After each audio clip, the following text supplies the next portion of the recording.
Steve Colescott here for Elitefts.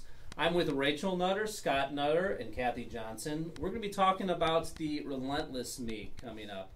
And, to kick that off, Scott, tell us how Relentless started and what it has become.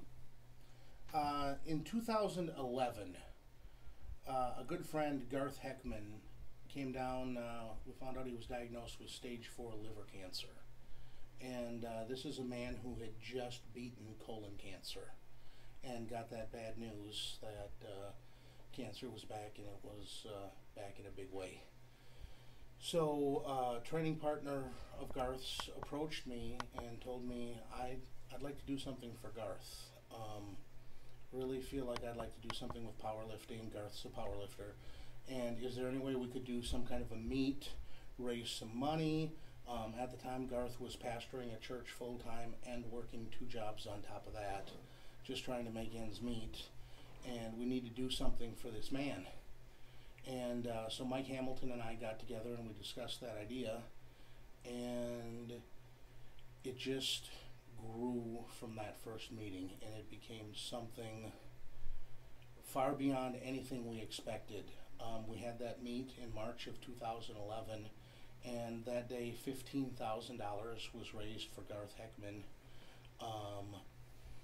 And more than that, I think the lifters who came and who were a part of that experienced something that we didn't know was going to be there. It's this lifting for more reason, more purpose than just to lift weights or break records. And immediately when the meet ended, these lifters started approaching me and saying, can we do it again? Can we do it again? Please, next year, we want to come back. And so therein began Relentless 2012. The good news is Garth Heckman beat cancer. Excellent. He beat the colon cancer, and he came back in 2012 as a lifter. In 2012 is when we partnered with the HopeKids organization and decided from that point forward, Relentless would be associated with HopeKids, and any fundraising efforts we do would be all for the HopeKids organization. And that's when we began the partnership with Marshall Johnson and Carter Olson, and you've probably seen the Strong and Stronger posters. And as soon as 2012 ended, again, an even bigger crew of lifters started talking about 2013.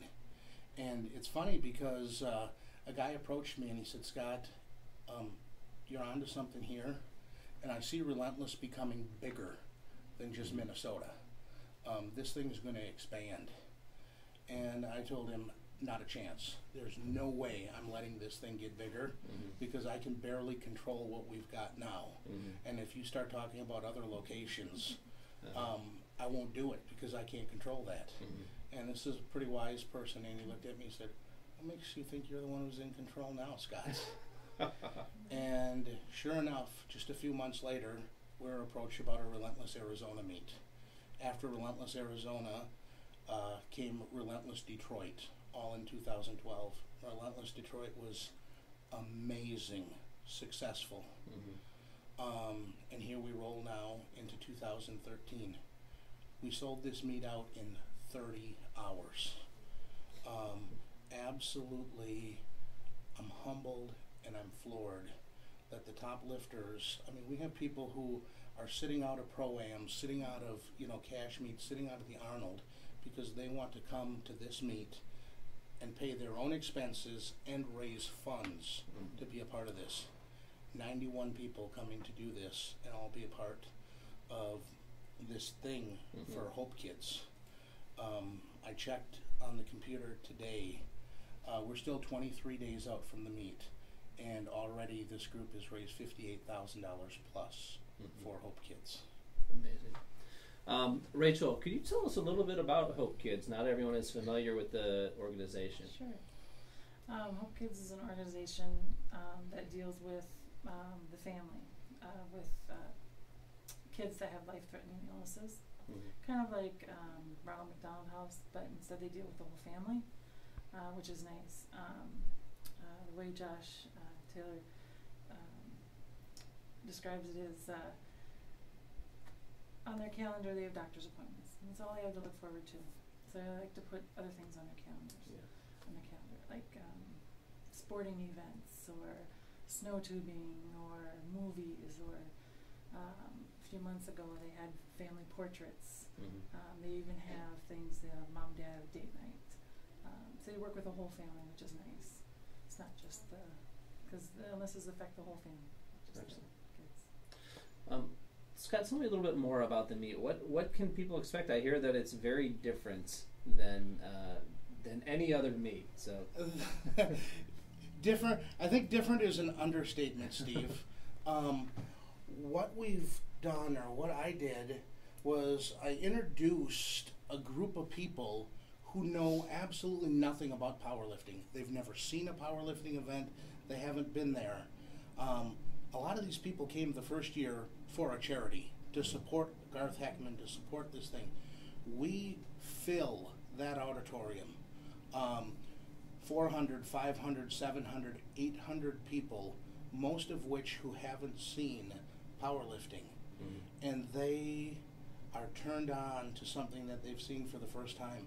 And these lifters are treated, it's rock star treatment. We have $100,000 stage set up, lights, music, DJ, the whole works. But the crowd, these people are on their feet, they're screaming, they're cheering for the lifters. As a lifter, Kathy could probably attest to this. A lot of the lifters have never lifted in front of a crowd like this. And there are so many little kids and children and teens who come to these things who just mob the lifters.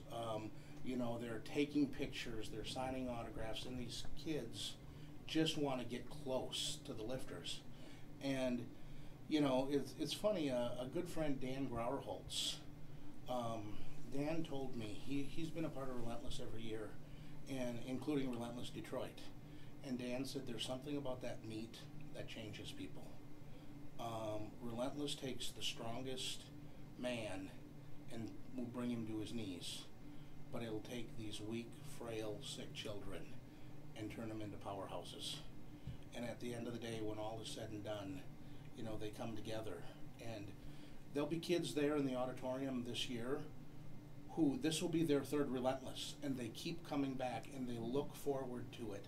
And they'll be in the t-shirts that they wore 2 years ago that were signed by Marshall Johnson and Jason Ellert and all of these other lifters who've become their favorites and their heroes. And they won't miss the meet. We have one little boy who is a part of Team Hope here, and his wish was granted by the Make-A-Wish Foundation. This little guy found out that his trip through Make-A-Wish was going to be the same weekend as Relentless, and he turned down his wish. And he said, I can't go on that trip because I can't miss Relentless. And they were able to get it worked out so the trip could be pushed back, a few weeks later. But that's how much this means to those kids. And suddenly these lifters are in an environment where they're getting the notoriety they deserve. Okay, on that note, Kathy, from an athlete's perspective, tell me what it was like for you. It's just crazy. I mean, it's awesome, like going to a meet and actually having the crowd behind you, having music blaring. I mean, we're in a church and we have Ozzy thumping in the background, speakers blaring, and you look out there and all you see are little kids at the foot of the stage. I mean, if they could be right in front of you, they would. I mean, they're just trying to get, like Nutter said, as close as they can to you. I mean, it's an awesome experience. I mean, they're just screaming at every lift. I mean, every single one of them is up there, and like he said, it's a rock star treatment. I mean, Marshall, if he's not lifting, he is being mauled by kids. I mean, they're climbing on him like he's a jungle gym, and they're loving it. I mean, you're signing autographs, you're taking pictures, you're shaking hands, and it's awesome. Like Scott said, it's bigger than you. It's definitely bigger than any lift you could ever do. They don't care what's on the bar. They're just, they think it's cool that you're out there lifting heavy weights and being up there in front of them, and they like a show, and it's just an awesome experience like no other. You will not experience another meet like this. Okay, I know that both you and Marshall have gotten close to children that are involved in this. Can you tell us about that? Yes, my little Team Hope girl is Adeline. She is 1 and she has a form of eye cancer.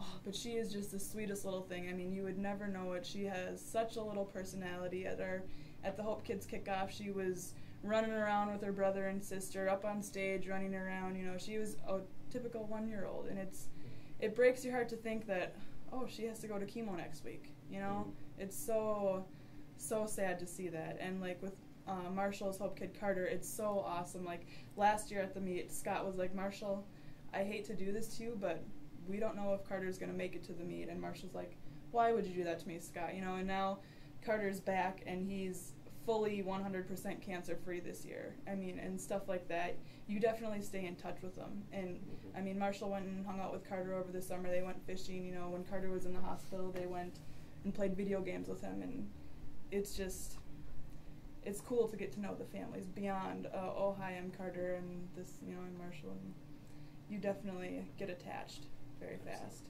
Excellent. Tell us a little bit, just the basics of the meet, where it is, when it is.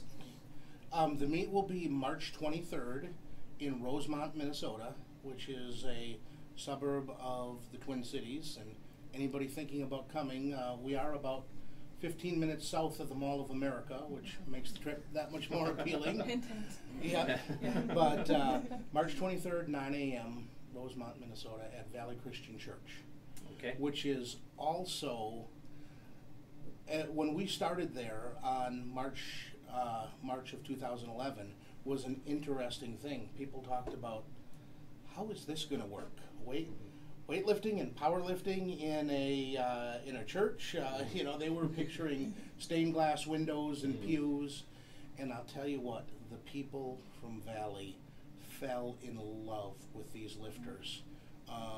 We have a beautiful auditorium, we have great stage, we have great lighting, and these people had not seen powerlifting before, and they embraced the tattoos and the mohawks and the music and the nose blowouts and everything else that's associated with powerlifting. They love it. And not only do the lifters say to us, when can we do this again? The church people say, when can you do this again? It's awesome. It's so cool. You know, this thing has taken off, and you know, you'll be at the gas station pumping your gas. That's a Relentless t-shirt. You know, there's a lady over there wearing a Relentless t-shirt. You know, that is so cool. Excellent. Well, I'm going to be at the events. We're looking forward to the event. We're going to let everyone know about the events, and I appreciate you guys coming here and telling people about the event. Where they can make a donation? Please do. Where they can make a donation, do you want to? The first giving page, the Team Hope lifters, all have a first giving page set up. So you can go to www.firstgiving.com/HopeKids/Relentless2013/fundraisers. Okay. We will have that link on the YouTube page so that people can get to there more easily. And thank you for coming, and this is a great thing you guys are doing. Thank you. Thank you, Steve.